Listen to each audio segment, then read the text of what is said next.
নমস্কার, সিম্পল রেসিপিজে সবাই স্বাগত। আজ বানাবো ঠাকুরবাড়ির রান্না আদার মাছ।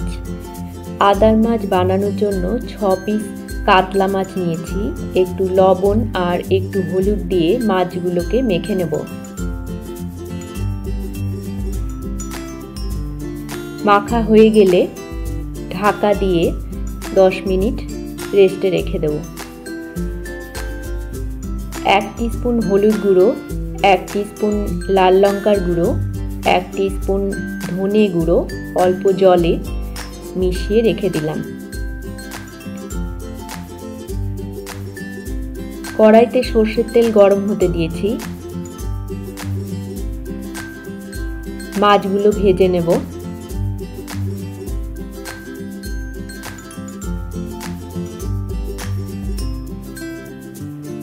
এক পিঠ ভাজা হয়ে গেলে উল্টে দিয়ে অপর পিঠ ভেজে নেব।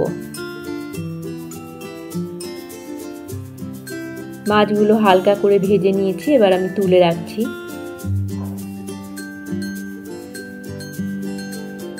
ভেজে রাখা মাছগুলোকে আমি ঠান্ডা করে নেব, নিয়ে মাছের কাঁটাগুলো আমি বেছে রাখবো।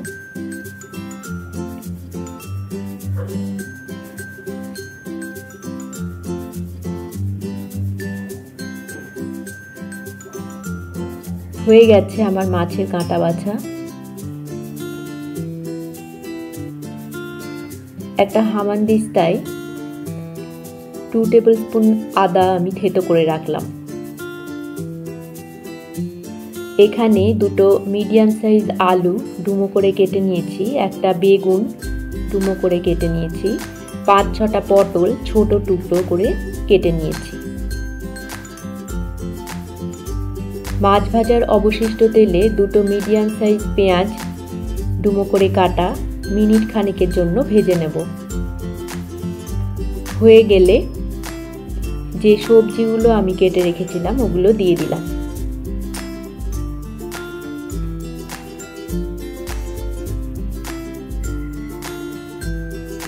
স্বাদ মতো লবণ দিলাম।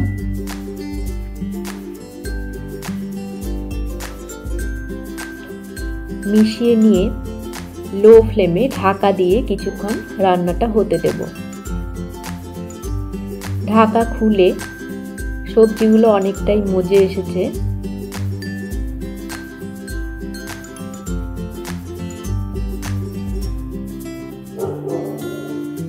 এবারে যে মশলার পেস্টটা আমি করে রেখেছিলাম, হলুদ, লাল লঙ্কার গুঁড়ো আর ধনে গুঁড়ো, ওটা দিয়ে দিলাম। প্রয়োজন মতো গরম জল দিলাম।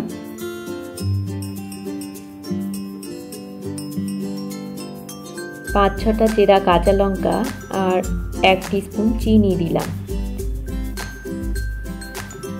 সব কিছু ভালো করে মিশিয়ে নিয়ে ঢাকা দিয়ে সবজিটাকে সেদ্ধ হতে দেব মিডিয়াম ফ্লেমে।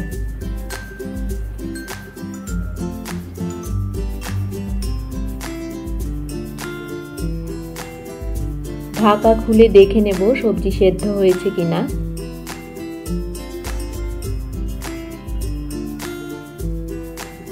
সবজি সেদ্ধ হয়ে গেছে।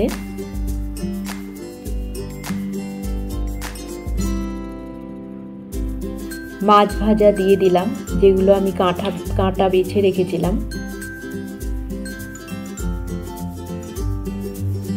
মিশিয়ে নিলাম।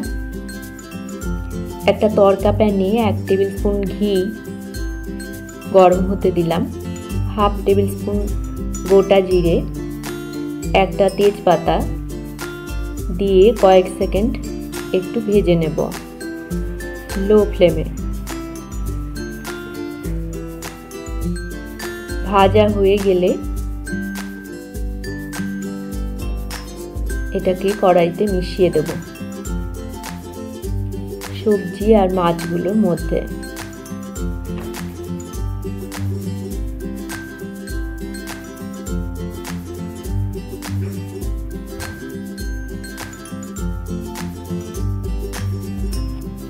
এবারে যে 2 টেবিল স্পুন আদা আমি থেতো করে রেখেছিলাম ওটা দিয়ে দিলাম।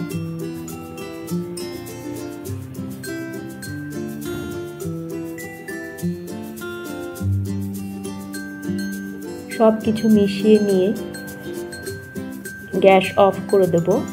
ঢাকা দিয়ে 5 মিনিট স্ট্যান্ডিং টাইমে রেখে দেব। এই আদার মাছ গরম ভাত, রুটি, পরোটা সব কিছুর সাথেই সার্ভ করা যায়। রেসিপি ভালো লাগলে আপনারাও বাড়িতে বানিয়ে দেখতে পারেন। আশা করি আপনাদেরও ভালো লাগবে। সবাইকে ভালো থাকার শুভেচ্ছা জানিয়ে আজকের মতো এখানেই শেষ করছি। দেখা হচ্ছে পরবর্তী পর্বে। ধন্যবাদ।